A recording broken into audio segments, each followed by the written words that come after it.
Hello again, Jared again. Moving on number 6, and it is The Good, the Bad, and the Chucky. Let's begin.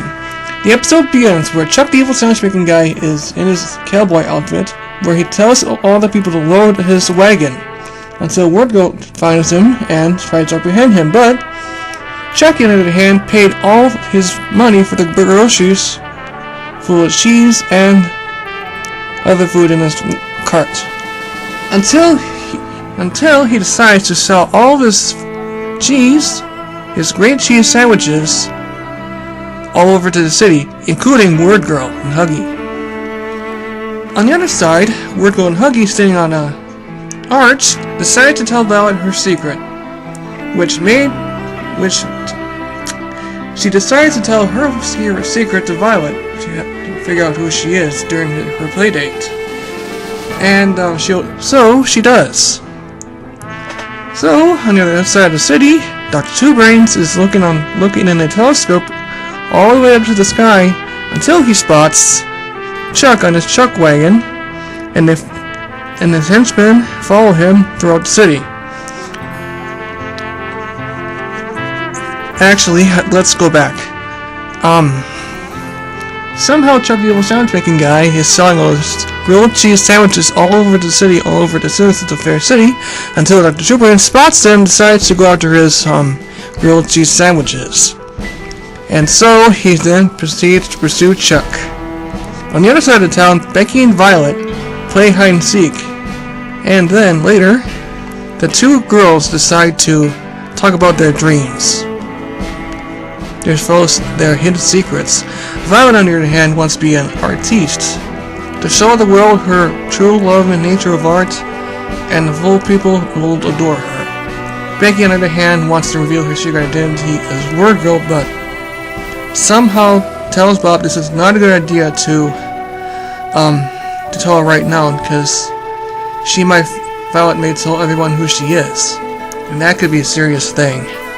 On the other side of town, Chuck the evil sandwich making guy is totally behind the trail of Dr. Two Brains pursuing him, and somehow the two of them get into a condiment fight on the other side of the road, on the other side of the city, outside of the city during the barren desert. And somehow Exhibition Guy interrupts Becky's conversation between Violet and Becky, and somehow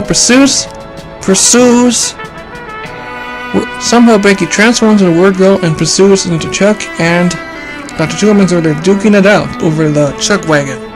And then the two of them face against the middle of the road with Chuck, Dr. Two Brains, the henchmen, Huggy, Wordgirl, and two vultures hovering above them. And then the gun clapped.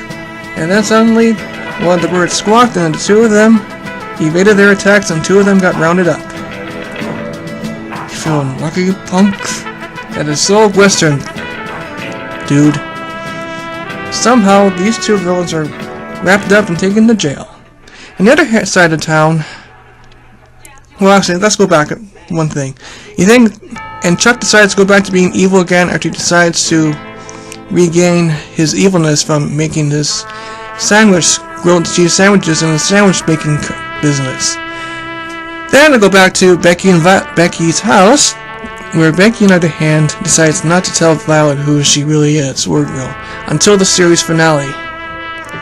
So, another thing happened in this episode as well, is TJ Boxford has a hidden ability to blend in within the environment as a camouflage person. Really weird, isn't it? And somehow Becky's identity is secret. Has kept it a secret for a while until the finale. That's all I can say. Okay, let's do some things about this episode. First, what I like about this episode is that this episode is a parody to the movie The Good, the Bad, and the Ugly, with Clint Eastwood. Second, this is also the episode where Chuck the evil sandwich making guy decides to do good for a while until he turned evil again. Third was the showdown in the outside the city where Two Brains, Chuck, Wordgirl, Huggy, and the henchmen duke it out. That was really fantastic for Wordgirl to do for Wordgirl.